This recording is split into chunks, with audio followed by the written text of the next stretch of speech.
Welcome to Untelevised, the space that lives inside Miss Main Event, where we zoom in on stories that might be impossible to ignore. Today's story digs into a player who has done everything right on the court, yet somehow falls through the cracks of the spotlight. A story that sits in that sweet spot where talent is undeniable and the circumstances around it make you pause. Because somewhere, right now, there is an American guard dropping absurd numbers overseas. 30 plus points a night, efficient shooting, rebounds, assists, full command on the floor. The kind of stat line that should punch a ticket straight into the heart of the WNBA, and yet, she's not there. Not even close. The question we need to ask is simple. How can one of the best American players outside the WNBA stay outside the WNBA? Let's get into it. Today we're diving into one of the most polarizing, electric, endlessly debated players in modern women's basketball, Chennedy Carter. Chennedy is a talent you cannot ignore and a story the league has never known quite how to hold. So if you follow women's hoops, you know how we got here. And if you're new to the conversation, buckle in. This is a career shaped by brilliance, turbulence, and a whole lot of unfinished business. Let's get into it. Miss Carter has always been loud in the ways that matter. From the minute she stepped on the floor at Texas A&M, she moved like someone who understood her gift. She's a scorer by birthright, alpha by instinct. Her college resume looked like a blueprint for a WNBA star just waiting to happen. McDonald's All-American, National Freshman of the Year, 3 straight first-team All-SEC nods. She was undeniable then. She's undeniable now. Now, Atlanta made it official in 2020. 4th overall to the Dream. She made the All-Rookie team. It was supposed to be a long, steady climb. But the WNBA doesn't always reward raw talent. It rewards fit. It rewards personality that matches the locker room. It rewards stability even more than ceiling. And this is where Kennedy's story cracks open. Her time with the Dream ended quickly. Reports came out, words like detrimental to the team, words like I refuse to do this and that, words that shaped public opinion long before a player even gets to explain herself. Los Angeles tried next. They wanted that spark.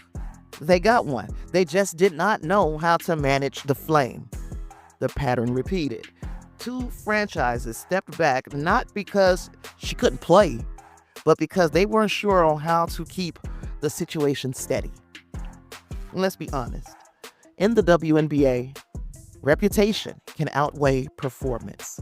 Once a label sticks to a woman in sports, it sticks hard. So, Chennedy took her game where it would be valued, and she lit the world on fire. Overseas, Chennedy Carter became the version of herself that people always feared she would.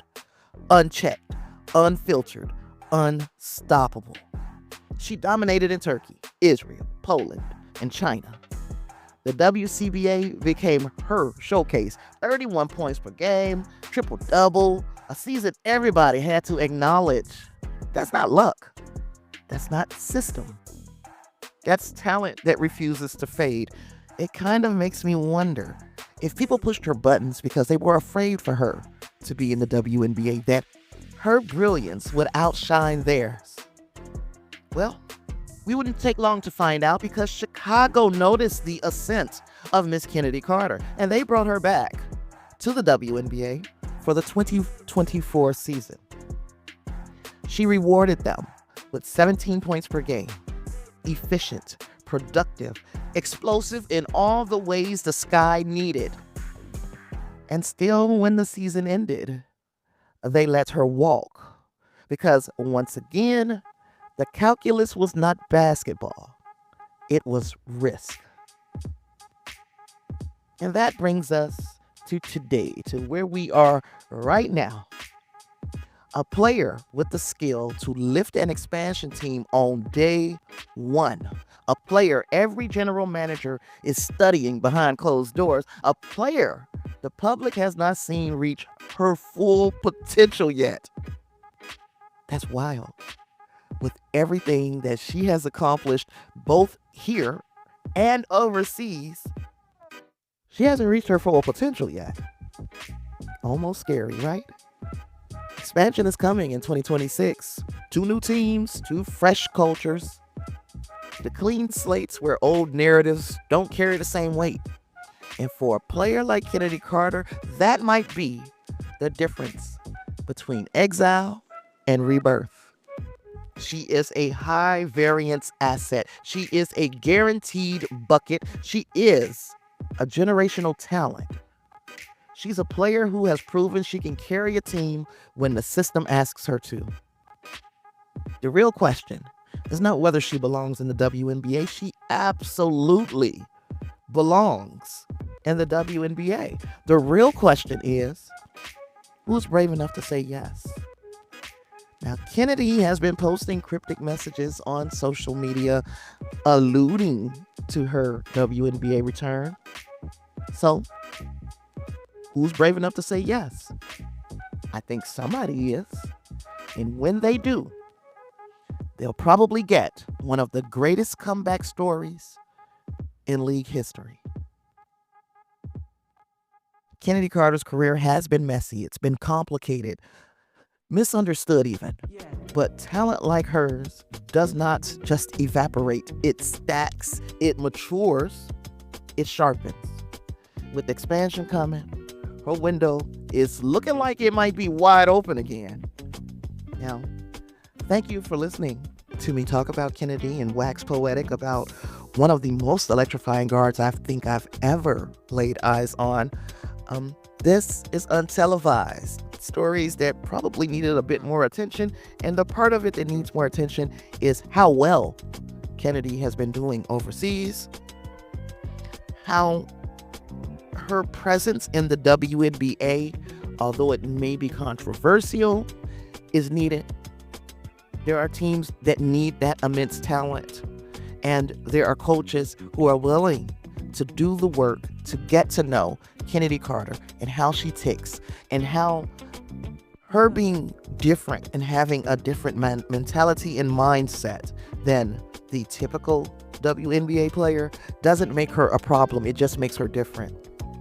And then many people will point at the Caitlin Clark incident when Chennedy Carter, on a side out, hip checked Caitlin Clark during Caitlin's rookie season, and the whole world felt like Chennedy had assaulted Caitlin Clark.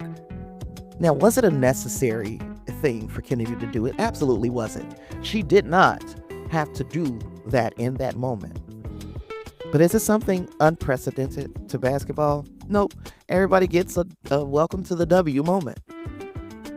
But the CC versus CC, I almost think, and this is just me speculating, I don't talk to Chennedy Carter. I don't know the lady. However, I am speculating here.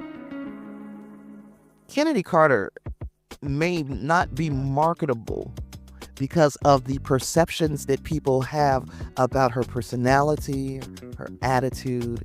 Those are all perceptions, and other people's perception of you is none of your fucking business until it starts messing with your money.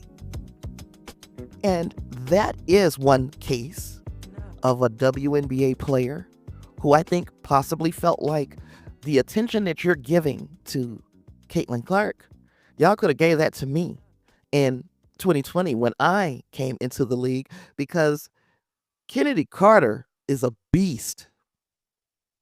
She is a monster. She's a terror. And there are people who are scarred from having had to guard that woman, play against her. Listen to Sue Bird talk about having to guard a college Chennedy Carter when the USA team played against Texas A&M. Listen to that episode. She is a nightmare for defenders, a nightmare. So Chennedy Carter might have felt a little slighted. I think that there comes a time where the WNBA has to stop pointing the finger at these athletes who are a little different. Start pointing the finger at themselves. Because they had a marketable, explosive, exciting point guard right there. Right there. But they couldn't go all in on Chennedy Carter. They had to wait for Caitlin Clark. This is no hate to Caitlin. She is also a generational talent, and she's had a very limited amount of WNBA experience so far. But I'm excited to see what she brings to the court in her third WNBA season. But Chennedy Carter's proven. So anyway, like I said, I could talk Chennedy Carter forever.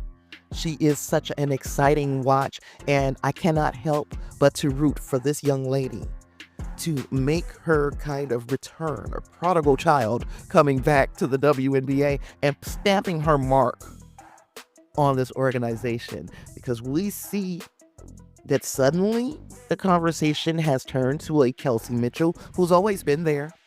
She's always been capable. The system that she's playing in, the absence of a Caitlin Clark this season in Indiana, may have been what Kelsey Mitchell needed to be seen as the breakout player that she is. And I got a feeling that we might be singing the same song about Chennedy Carter if she is to make her return to the WNBA. Okay, I'm stretching this out, all right? Thanks for listening to Miss Main Event. If you want more deep dives like this, hit follow, subscribe on Substack, and stay connected. Our community is growing, and women's sports deserves voices that look at the whole story, not just the easy, sexy parts. All right, new episode of Untelevised is coming soon. This has been Volume 2, and I'll see y'all in the next one. Peace.